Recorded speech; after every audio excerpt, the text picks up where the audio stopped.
कभी भी किसी सवाल में ऐसा आ जाए कि इसके 19 की घात या कोई भी हो, 26 की घात हो, 25 कुछ भी हो, तो यहां पर अगर कभी बड़ी संख्या इसकी घात इतनी बड़ी है और इसका भाग लगाना है तो सीधा सा 2 सेकंड का लॉजिक है। 2 सेकंड इसलिए कि आपको पता हो तो 2 सेकंड, वरना पहले समझना पड़ता है। क्या करना है, नीचे वाली संख्या से ऊपर वाली संख्या को कंपेयर करना है, तुलना करनी है, कंपेयर करना है। कंपेयर का मतलब है कि ऊपर की संख्या छोटी है कि बड़ी है, बस ये कंपेयर करो।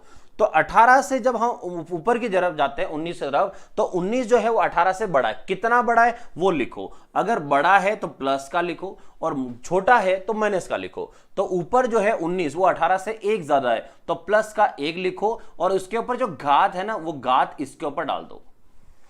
सीधा सा लॉजिक है, ऊपर संख्या कंपेयर कर लो, जितनी ज्यादा है वो नंबर लिख लो और वो घात उसके चिपका दो। अब देखो +1 की घात 35, तो +1 की घात 35 है तो 1 की घात कितनी भी हो लास्ट में कितना आता है, 1 ही आता है। मतलब इस सवाल का जो शेषफल है रिमाइंडर, वो शेषफल का आंसर कितना हुआ, 1। सवाल खत्म, बस इतना सा सवाल था।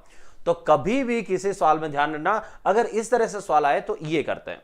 हाँ, अगर ये होता कि ये माइनस में होता तो क्या करते हैं, तो अब देखो अगर ये सवाल ऐसे नहीं हो गए, अगर यह 17 होता, ठीक है, तो अगर ये 17 होता तो क्या होता। चलो तो आपको यही बता देता हूं मैं कि जैसे नंबर थोड़ा बढ़ा देता हूं दूसरा, जैसे 25 है, अब 25 की घात 25 है, ठीक है, और बटा में है 26, कि 25 की घात 25 पे 26 का भाग लगाया जाए तो यहां पर शेषफल क्या आएगा। तो हमें पता करना है इस सवाल में शेषफल क्या आएगा, ठीक है। बेसिक को समझना अच्छे से। अभी मैंने आपको क्या बोला है कि नीचे जो संख्या है इससे ऊपर वाली संख्या को कंपेयर करो, तुलना करो कि ऊपर की संख्या छोटी है कि बड़ी है।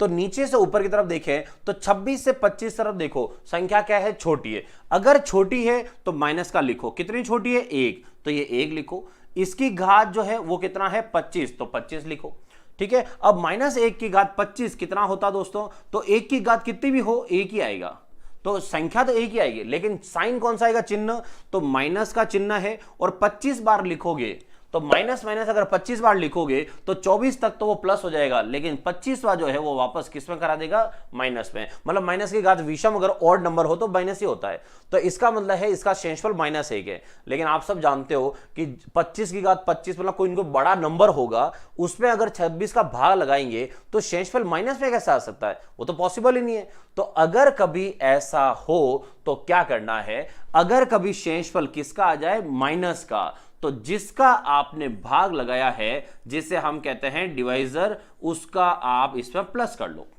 ठीक है। तो जिसका आप भाग लगा रहे हो उसी को इसके साथ प्लस कर लो। मतलब है कि शेषफल आया -1, भाग हम लगा रहे हैं किसका, 26 का, तो उसको प्लस कर लो, तो ये बता देगा कि यहां का आपका जो शेषफल है वो आपका शेषफल कितना है, 25। तो इस सवाल का राइट आंसर जो है शेषफल वो कितना आएगा, 25। क्लियर। तो ये पैटर्न ध्यान ना, क्या करना है, सीधा सा लॉजिक था, अगर संख्या बड़ी है तो प्लस लिखो, छोटी है तो माइनस लिखो। और अगर माइनस की घात कभी विषम संख्या और नंबर आ जाए तो इसका मतलब फिक्स है कि शेषफल माइनस का आएगा, शेषफल माइनस का आएगा। और ऐसी कंडीशन में आप जिसका भाग लगा रहे हो उसको प्लस कर देना, आपका शेषफल प्लस में आ जाएगा। डन।